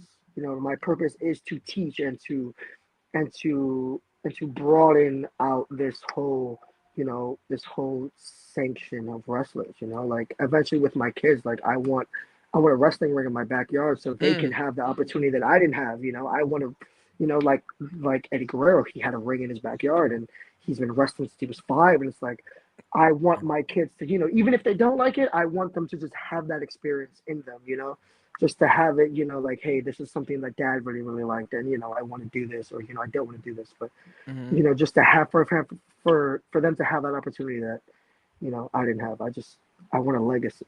I'm a first generation superstar, or like a first generation wrestler, so it's just like I want to just lay that foundation on so that hopefully future generations see what I did, and want to carry that on. You know. Nice. That's dope. Bam. You remember the question? Yeah, I remember the question. I remember the question. Sorry, man. I was talking too much. No, you're good. Nah, because now I feel like I need to be more thoughtful about my legacy. Man. No, yeah, that was awesome. Like that's dope. Like, damn, bro. Like, nah, but for me, it's more along the lines like I just want to be able to like have an imprint in this game where I know like I apply myself to a craft that is considered an art form, and like it's not just shared amongst the wrestling masses, it's shared amongst all of masses. Like, you know what I'm saying? Like, I want to be able to like put out a body of work where even with my indie stuff, like it'll be somewhat it could be passed down from generation to generation from here on in. Like I already know like it'll be something like 100 years down the line, we'll all have like some type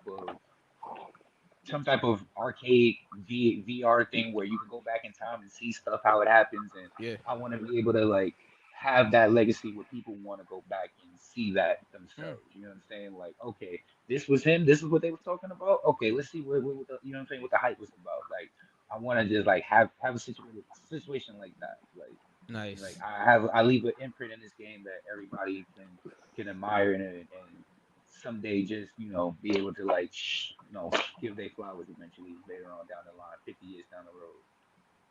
Yeah, like Nice. I listen. I love Broadway, so like Hamilton, and Hamilton is this famous line where it's just like, legacy. What is a legacy? And the legacy is planting seeds to it. It's planting seeds in a garden you never get to see. You know what I mean? So like Yeah, I want to yeah, plant you're those right. seeds so that my family can reap those benefits. Even if I'm not if I'm not fortunate enough to one day reap the benefits of everything, I want my family to do that. Nice. I want to lay that foundation down right now so that everyone else after me can have that. Nice. Wow, that was that Uh, we've heard a lot of answers to that question because we try to ask all of our guests that Yes. in a different way, but that both of you guys that was awesome. that was It great. Appreciate was. that, that was man. good. That was great. That was good. Again, this is the only job I've ever wanted. That's it. So there was no plan B. There was Plan B is teacher. Teach. But Okay. plan, Yeah. but Okay. but for my mom, that's Plan Matt A. Striker. Yeah. That's right. Yeah. For mom, that's For Plan me, A. But yeah. man, for me, this is Plan B, man. Like this is all I got, man. This Like I tried it with this life thing when it came to school and trying to like get an honest career, but it's just like it's not for me. So like Yeah. once I came across this, it's like yeah, full steam ahead. I'm putting all my eggs in this basket and I'm making some more eggs. You know what I'm I hear saying? that. I hear that. Guys, you guys have a match tomorrow night, Ridgefield Park, New Jersey. Let's Talk go. to us about this poster here, about this match. Golden Glovers are in a 4-way tag team match here. What can we expect tomorrow night from Ridgefield Park, New Jersey? Chaos. Chaos? Expect Ooh, chaos. love chaos. All right. You We are definitely can coming. see We are one of the coming to best take up and people's coming teams. heads, take people's names, and make a point that the Golden Glovers, respectfully, are the best tag team in Fallout. Respectfully, of course. And then we also wanted to put this out there that we won't just be the best tag team in Fallout. We'll be the best tag team in Battle Club, the Northeast, Mm, you know what I'm saying, New York talk about it. City, all the regions. We'll take over all the territories. Talk You know your what I'm shit. saying? Like Yeah, Oh, that's us. that's what we're set out to do. We're out here to Talk win about it. gold. That's why there's gold in our name, Golden. You know what I'm saying? Yep. Like it's nothing. That's all We we're don't out have there the for. gold yet. Again, our stats aren't anywhere you can see them. But best believe we coming for that World Series. Well, you You know guys oh my God. you guys have a Trying to tough get task tomorrow 27, night. kid. You guys have a tough task tomorrow night, but I think y'all can get it done. I mean, Mills Hendricks and HAM is in a match. We also have Marshawn Lewis and Benjamin Burke in a match. James Taylor and D Vibe is in a match. Shout out to D D Vibe. Vibe is me and D Vibe have had a lot of we've crossed paths a lot. I can't wait to And I don't know. He's honestly, interesting. I'm not stressing him and Mills. I mean, my first career match was my dub against them, so it's There you like go. I ain't stressing out. You ain't worried about them. You ain't worried, but y'all ain't worried. Y'all ain't worried. Y'all ain't worried. Y'all gonna get the win. It's all right. Y'all gonna get the win. You know it. You definitely know it. Well, I mean, also on this show, we have Gamble going up against Santi. That's gonna be incredible. We we have Sammy Chaos versus Ruthless Lala. That's getting a lot of build up. I love the I can't wait to see them kill each other. Sammy, I give Sammy a lot of credit for calling out Auntie like that. I'll just say you're crazy as hell for doing that, though. Sammy, not the Sammy, Sammy got a deadly leg drop. I've felt the opposing end of that leg drop. That is.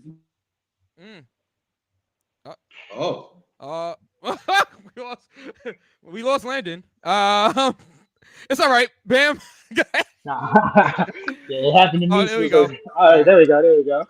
I thought Auntie Lala might have like interrupted your stream or something. Yeah, right. Speaking of don't get Auntie mad now. Don't get Auntie mad now. Like I already got her tight. You already seen what happened when I got her tight. So yeah. So, and Auntie pull again, up. I'm Pull sorry, up game Auntie. strong. I'm sorry, Auntie. Once again, don't do that to me again, please. Also tomorrow night at Hellseekers, we have Fight or Die versus Bradley and Ross.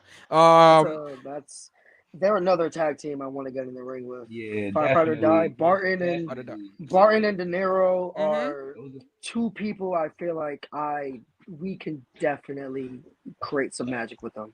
Yeah, those two are my guys. Like De Niro and Barton, those two are definitely my guys, and they're definitely on that list of future tag teams that we want to. Yep, I definitely want to mix it up with them. Yeah. Definitely. Just trying to run through this card quickly with you guys. We have Team Fallout versus RTB. Dave's going in it. Dave's going in this match without KJ. It's gonna be Dave, Matt Awesome, and Big Cuzzo. Shout out to Big Cuzzo. Representing Fallout. What do you guys think of this match here? Oh, Dave. Fallout all day. Exactly. Of course. Definitely. They get led by the crowd, of course. And then you got Big Cuzzo. That's our Hulk right there. You know what I'm saying? Like you like what did homie said? You got an army. We have a Hulk. Mm-hmm. You got a Cuzzo. Like, come on, man. We got a Cuzzo. We got a Cuzzo. And Dave's gonna smell it up, so it'll be all right. We got the Feds versus Project Mayhem. I normally would just root for Fallout no matter what, but I might have to go on Project Mayhem here. Nah, Project Mayhem. They're two guys I came up with in Fallout and in House of Glory, and I've been dying. Like I got a bit of osito in that Survival of the Fittest, but him and him and Elijah Eden, I need to just prove to my like for me that's just a benchmark for me. I need to see where I'm at with them.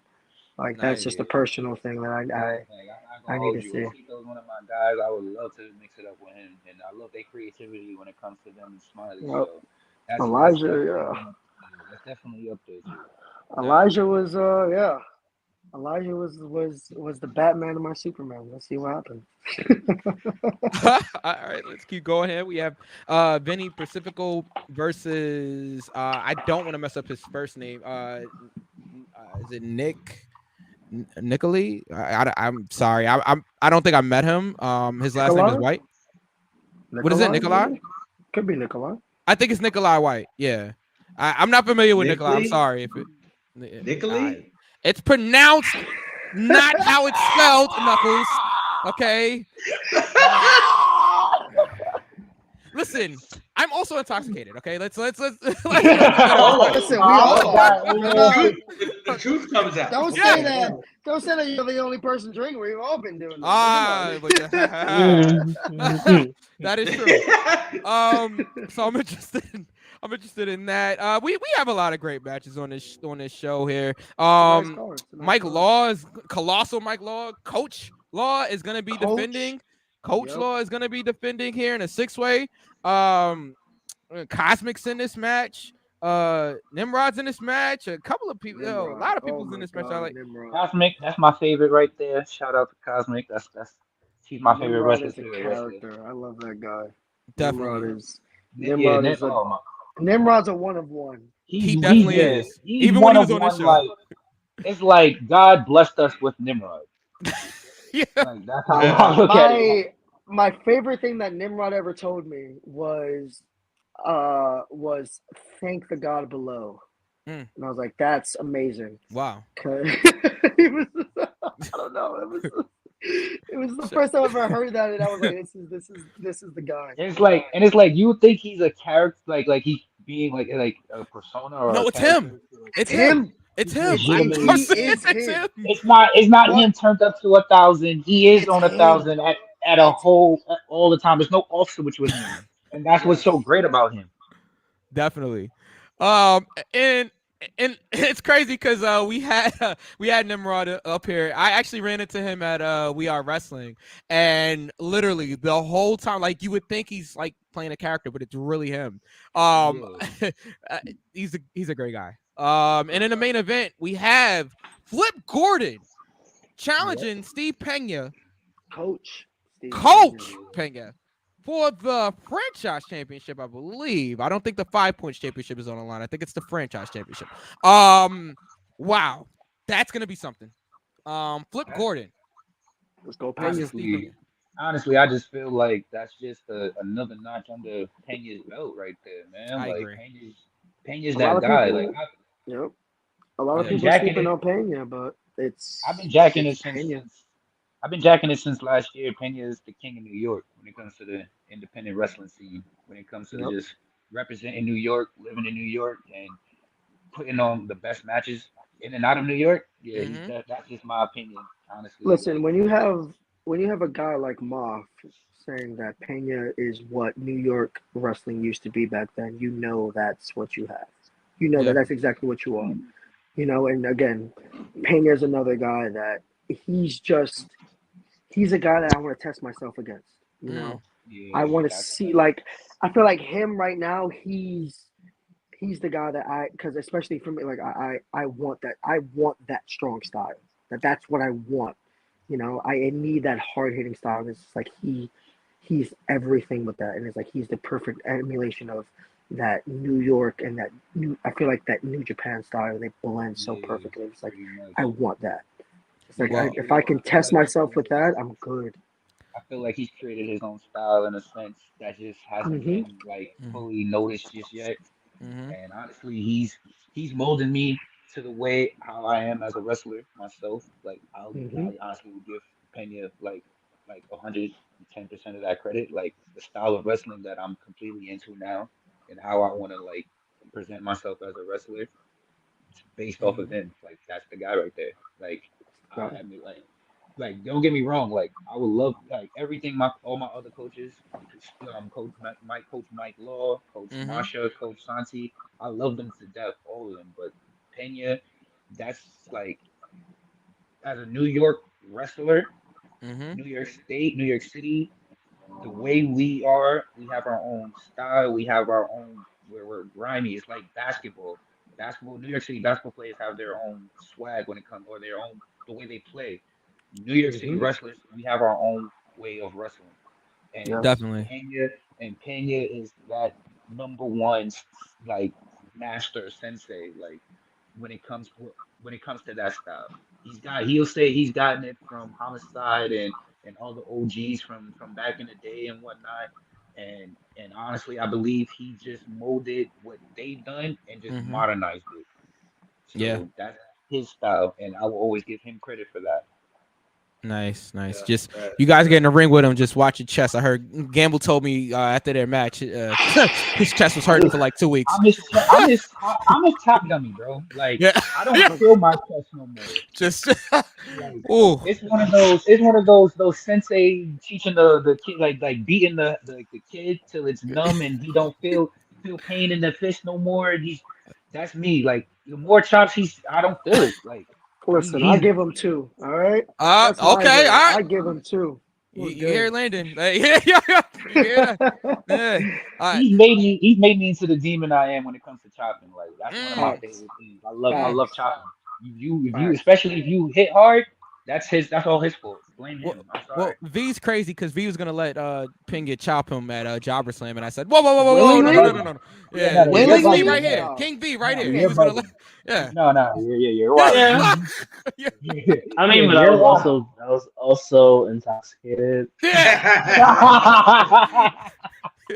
You'd have woke up the next morning and be like, yeah. Nah, Why is that's probably Marquise the Yo, not what's best here? my way to take nipple his at, top. That's yo? probably the Yo, best way where's to the take his top nipple? his first time. You have to be intoxicated because if you feel that shit sober, you're gonna cry. Like, You're gonna probably like right. uncontrollably just tear up. Like yeah, you know what I'm saying? like how I felt at Survivor of the Fittest. Well, guys, you've been great. So, Guys, hey, you've been Mike. great.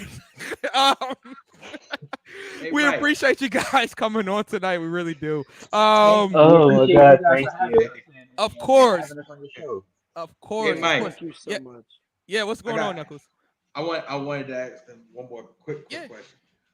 First of all, let me make a comment, man. It's really a breath of fresh air to see two guys have the passion that you guys do for the sport, and seeing that we're in humble beginnings, I guess I will say, and I put that in quotation marks because in October I saw my first show, and I came. I live in Georgia, so I came all the way up to New York to watch the Wow. show, Mm-hmm. to be with Mike, and I was thoroughly impressed by the whole presentation, the performance, and everything like that. So to see the passion that you guys have for the sport, and for the company, and for Joe, and for everybody that surrounds that whole company, is a breath of fresh air. Because a lot of people out here, they get the cocky side, and they get the arched back, and they have their chest out and their chin up. I'm a professional wrestler, but to see the humbleness that you guys have for what you do, and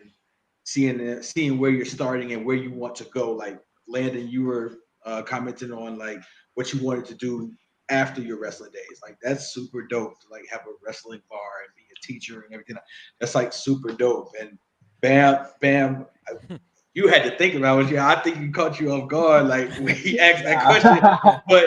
But it's like super dope just to see you guys' love and your spirit for the sport. So I just wanted to say that to you guys. But I do have a question. Um, I'm gonna make you guys put on your WWE 2K hat real quick. Okay. Okay. So I want you to create your perfect wrestler, move set, personality, mic skills. Wow. Hmm. Okay. All right. As far Move as set, moveset, I would sheesh, say Shawn Michaels. I'll probably go with AJ. Personality, personality, Stone Cold. Oh, Because just okay. if you have a person who can emulate everything, because I feel like Shawn can do everything, and then Stone Cold had that attitude that he really didn't give a fuck, and I love that. And then Mike skills would have to be Heyman because Heyman can get everything out, but again, he wasn't a wrestler. He didn't have the physical stuff to get everything out. He only had his words. So someone who can only have his words and captivate you like that, I feel like that's someone you really need in the business. It's like there's a reason why he's still, after ECW's been gone for 20 plus years, he's still a valuable asset in this business for a reason because of his mind. And I feel like that for me, that's the perfect wrestler. Okay. Bam. As far as moveset, I have to go with AJ. I just feel like Ooh, his moves, his like he is as far as like this generation's. I feel like he's this generation's Shawn Michaels. Like he can have a match with anybody, regardless if you are a 1 day first in the business match, or you 20 years in, you're 400 pounds or you're 120 pounds. He's gonna be able to find a way to make a 5-star match out of any of those situations or scenarios. As far as mic skills, I would have to go with The Rock.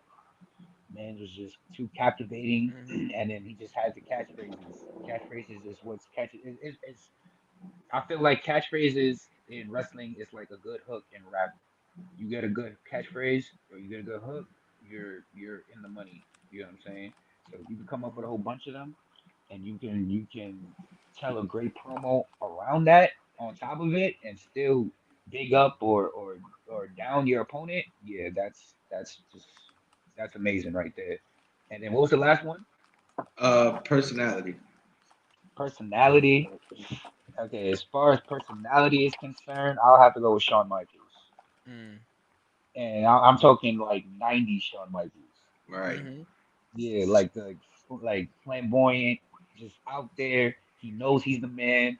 He knows like he's the goods. He knows whatever he does, he don't miss. You get what I'm saying? Mm-hmm. Like that's the type of confidence I want to walk in with. Not cocky, not too brash, but it's just like, you know what? I have enough confidence in myself to tell you that I know how good I am. And Mm-hmm. that I feel like that'd be like the perfect wrestler right there. Yeah, you guys are way like polar opposites from me. Like completely. I thought at least one of you would have said the guy for my mic skills, but neither one of you did because I might be dating myself. But Uh-oh. I had Kurt Angle for the moveset. I had Jake Roberts for the mic skills. Whoa. And I Because had that's yeah, No, like I'm not. Jake Roberts is another one where it's just like, you know, he said everything very slow and meticulous, slowly. Yeah. Mm-hmm. but he got the point across, Yep. you know, and that's oh He was man, yeah, captivating. He that's was so captivating good. without having to do too much. That was Right. Yes. He never screamed in his promos. And No, that he like never screamed. He just made you see. He made you feel like everything he said it was actually what he felt. You know what I Yeah. mean? he He was pulled like, you I'm yeah. in. gonna do this. Yeah. And it's just like you couldn't be able to tell the difference with whether or not he was real or like, he was serious or not. You know what I'm Yes, saying? Like, yes. And that the was thing that's about it is he did the same thing as a baby face, and as a heel. He never yeah, yelled. and He was he just didn't have to he change brought you nothing. in. That's And I had that's Roddy yeah. Piper as my personality. Yes, Mm. Roddy Ooh. Piper is such a great person. Oh my God, yes. But okay, see, I see where you're coming from when it comes to like how you have that set up, but it's like no offense, like you're bringing up a generation we've never really got to watch.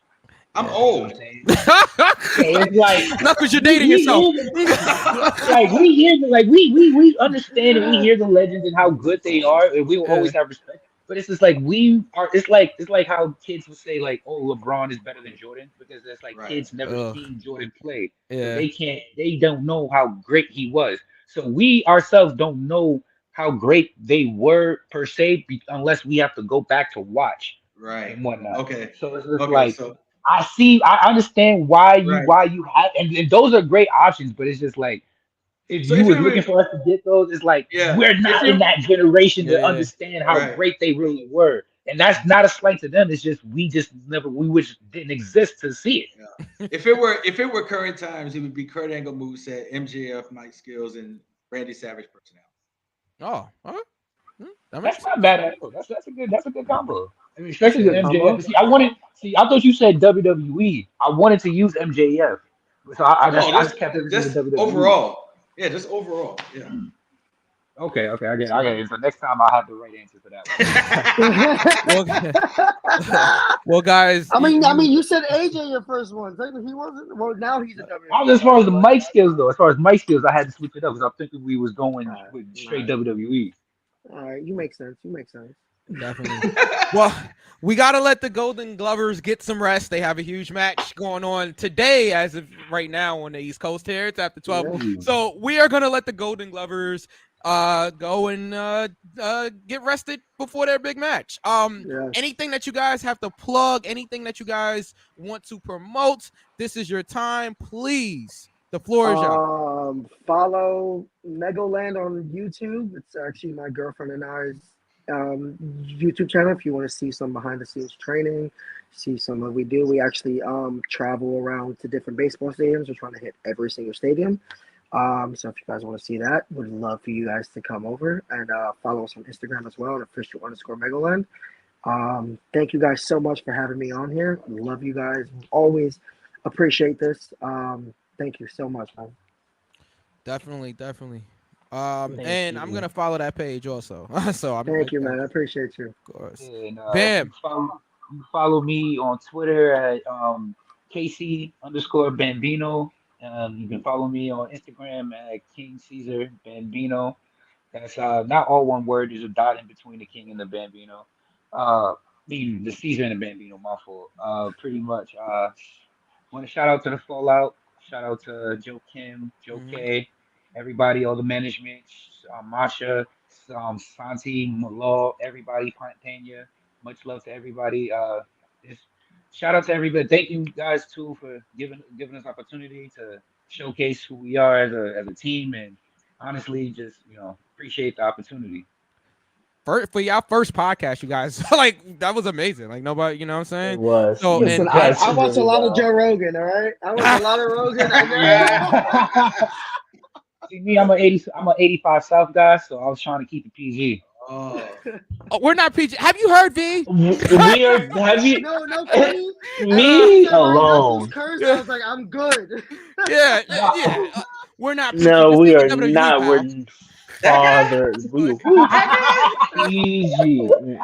We don't do PG. I have not heard King B curse all day. He's been good. Go back and watch the episode. I was like, he's keeping it calm, so let me keep it calm. As a matter of fact, go back and watch the last episode we did. Say that. Oh man. Speaks for itself. Guys, thank you. Wait, again. what? I don't remember that. Everybody. I don't recall. Everybody, the Golden Glovers, and I think we're gonna get out of here as well. We get out of here as well. So everybody, thank you for joining us. Follow the Golden Glovers on Instagram and on Twitter and all of that great stuff. Make sure on YouTube, subscribe and everything like that. V, take us home for where they can find us so we can get up out of here too. We get out of here. It is time to go. Now, with that being said, you can follow us on Twitter at Go for the Pin Show, on Instagram at Go for the Pin _show. You can follow Mike at DJ Mikey Q on Twitter and Mike _AQ on Instagram. You can follow Knuckles at Hey, I got it. All right. DJ Knuckles on Instagram and JPS Music 15 on Twitter. I don't need help. Okay. And me, hi. Shit. King V _ the ruler on Instagram and _ watch my throne on Twitter. All right. Bam. Oh wait, also. Like us, rate us 5 stars, Apple, Google, wherever you find your podcast, YouTube, type in Go for the Pin. You know that shit already. Yes. But really quick, happy holidays, everyone. Happy New Year. We will hopefully see you guys next year. I do want to say happy WrestleVersary to Ruthless Lala, respectfully, of course. Respectfully. Respectfully, Auntie. Congratulations, Auntie. We love you, Auntie. And she's gonna be facing O'Shea Edwards. That's on Saturday, right? Yeah. Okay. I believe so. I think that's at the same Saturday. venue. I think that's at the Mecca. Yeah. Okay. So as well. Man, I'm gonna miss that one. Yeah, But all right. Yeah, that's gonna be crazy. Crazy weekend this weekend. Definitely. Ridgefield Park, New Jersey. Everybody, 106 Bergen. Hit up the Fallout or hit up Joe Kim for tickets to this exclusive event going down tonight as we record. That's it. That's all. Good night, everybody. We will see y'all next year. Thank you so much. Happy New Year, guys. Happy New Year, everybody. Happy New Year. All right. And we